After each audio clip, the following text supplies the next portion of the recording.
આજે આપણે શીખીશું વર્ગીકરણ સંબંધિત કેટલીક મુખ્ય બાબતો। પૃથ્વી પર ઘણા સજીવો જોવા મળે છે। બધા જ એકબીજાથી કોઈને કોઈ રીતે જુદા હોય છે।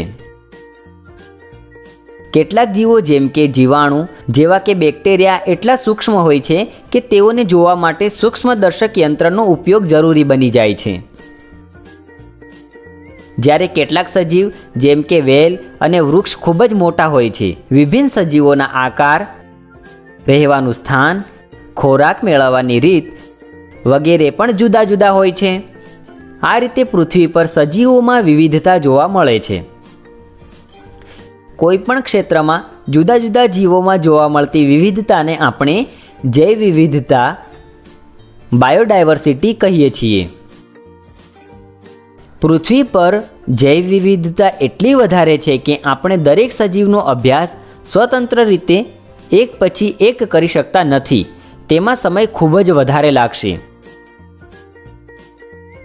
પરંતુ જો આપણે વિવિધ સજીવોને કોઈ આધાર પર સમૂહ બનાવીએ તો આ સમૂહનો અભ્યાસ સહેલાઈથી અને ઓછા સમયમાં કરી શકાય છે। સજીવોમાં સમાનતા અને જુદાપણાને આધારે સમૂહ બનાવવાને આપણે સજીવનું વર્ગીકરણ કહીએ છીએ। આ એટલા માટે મહત્વપૂર્ણ છે કારણ કે સજીવોના વર્ગીકરણથી આપણને જુદા જુદા સજીવોને સહેલાઈથી અને વ્યવસ્થિત રીતે અભ્યાસ કરી શકીએ છીએ। આપણને જુદા જુદા સમૂહોમાં સરખાપણું અને જુદાપણું ઓળખવામાં સરળતા રહેશે। આનાથી આપણે જાણી શકીએ છીએ કે કયા સજીવનો વિકાસ કઈ રીતે થયો છે। આનાથી આપણને વૃક્ષો અને પ્રાણીઓનું ભૌગોલિક વર્ગીકરણ કયા પ્રકારે થયું છે તે જાણવામાં પણ સરળતા રહેશે। પ્રાચીન સમયથી સજીવોના વર્ગીકરણના અનેક પ્રયાસ કરવામાં આવ્યા છે। અરસ્તુ એટલે કે એરિસ્ટોટલે સજીવનું વર્ગીકરણ તેમના જમીન, પાણી, હવામાં નિવાસને આધારે કર્યું હતું, પણ તે સજીવને ઓળખવાનો યોગ્ય રસ્તો નથી। ઉદાહરણ તરીકે જમીન પર વિવિધ સજીવ જેમ કે મનુષ્ય, સરીસૃપ જીવ, વિભિન્ન વૃક્ષો વગેરે રહે છે, પરંતુ નિવાસ સ્થાનને છોડીને તેમાં ઘણી ભિન્નતા જોવા મળે છે। એટલા માટે નિવાસ સ્થાનને આધારે સજીવનું વર્ગીકરણ ભ્રામક હોઈ શકે છે। સજીવના વર્ગીકરણની બીજી રીત એ છે કે સજીવોમાં સમાન અને ભિન્ન લક્ષણોને આધારે વર્ગીકરણ કરવામાં આવે છે। વિશિષ્ટ લક્ષણ કોઈ સજીવના જોવા મળતા લક્ષણો છે। ઉદાહરણ માટે સજીવનું કોઈ વિશિષ્ટ સ્વરૂપ જેમ કે હાથમાં 5 આંગળીઓ હોવી એક લક્ષણ છે। આવી રીતે વિશિષ્ટ કાર્ય જેવું કે દોડવાની ક્ષમતા પણ એક લક્ષણ છે। વર્ગીકરણ માટે સરખા વિશિષ્ટ લક્ષણોવાળા સજીવોને એક સમૂહમાં મૂકવામાં આવે છે।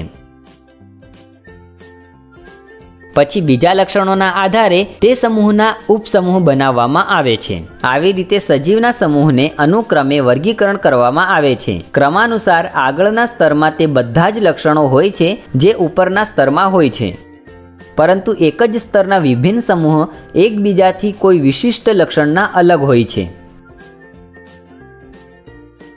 ચાલો હવે તેવા વિશિષ્ટ લક્ષણોની ચર્ચા કરીએ જેના આધાર પર આપણે વર્ગીકરણ કરીએ છીએ।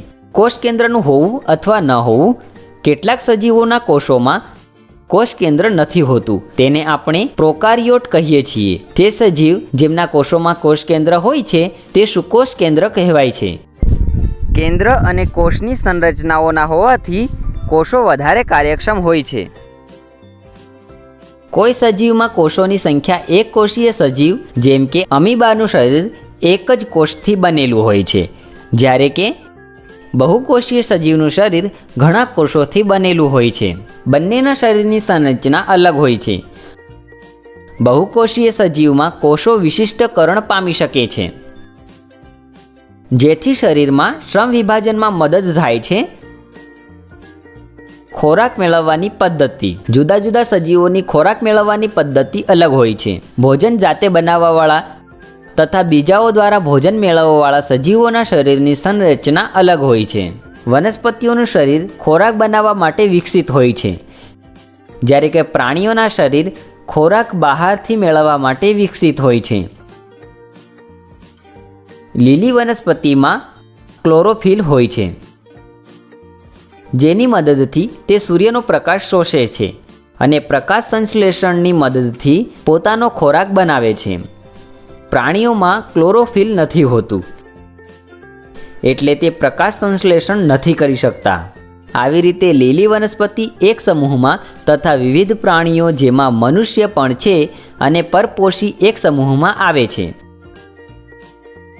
શારીરિક ગઠન. વિભિન્ન સજીવોમાં શારીરિક ગઠન અલગ હોય છે. જેમ કે સરળ સજીવ, જેમ કે હાઇડ્રામાં કોષોનો સમૂહ બધા કાર્યો કરે છે, જ્યારે કે મનુષ્યમાં કોષોમાંથી પેશીઓ અને પેશીઓથી અંગ બને છે અને દરેક અંગ વિશેષ કાર્ય કરે છે. આ આધારે પણ સજીવોનું વર્ગીકરણ કરવામાં આવે છે. હવે ચાલો વર્ગીકરણની એક બીજી મહત્વપૂર્ણ બાબત સમજીએ. વર્ગીકરણ અને જૈવ વિકાસ. કોઈ સજીવના લક્ષણોનું ઉત્તરોત્તર પેઢીઓમાં પરિવર્તન થવું વિકાસ કહેવાય છે. સરખા વિશિષ્ટ લક્ષણોના આધારે બનેલા ક્રમાનુસારને જોઈને કોઈ સજીવનો વિકાસ કઈ રીતે થયો હશે તેની એક ઝલક જોવા મળે છે.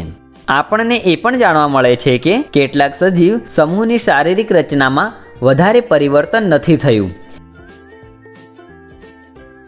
જ્યારે કે બીજા સજીવોમાં અપેક્ષા કરતાં વધારે પરિવર્તન થયું છે.